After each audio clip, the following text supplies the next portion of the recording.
ప్రజాపాలన కేంద్రాలను ప్రజలు ఉపయోగించుకోవాలని మెదక్ జిల్లా అదనపు కలెక్టర్ వెంకటేశ్వర్లు పిలుపునిచ్చారు.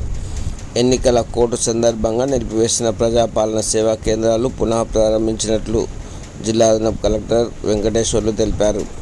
శనివారం నాడు మెదక్ జిల్లా చేగుంట ఎంపీడీఓ కార్యాలయంలో గల ప్రజాపాలన సేవా కేంద్రాలను జిల్లా అదనపు కలెక్టర్ వెంకటేశ్వర్లు పరిశీలించారు.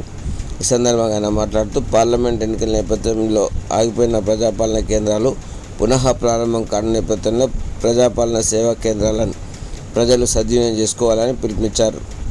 స్థానిక ఎంపీడీఓ కార్యాలయాలు, మున్సిపల్ కార్యాలయాలు ఏర్పాటు చేసిన ప్రజాపాలన కేంద్రాల్లో ఉన్న సేవలు అందుబాటులో వచ్చాయన్నారు. ప్రజాపాలన సేవా కేంద్రాల్లో గతంలో ప్రజలు చేసుకున్న దరఖాస్తులు, తప్పులు ఉన్నట్లయితే ఈ సేవా కేంద్రాల ద్వారా సరిదిద్దుకోవాలని తెలిపారు. ఈ కార్యక్రమంలో జిల్లా అదనపు కలెక్టర్ వెంకటేశ్వర్లు, ఎంపీడీఓ తదితరులు పాల్గొన్నారు.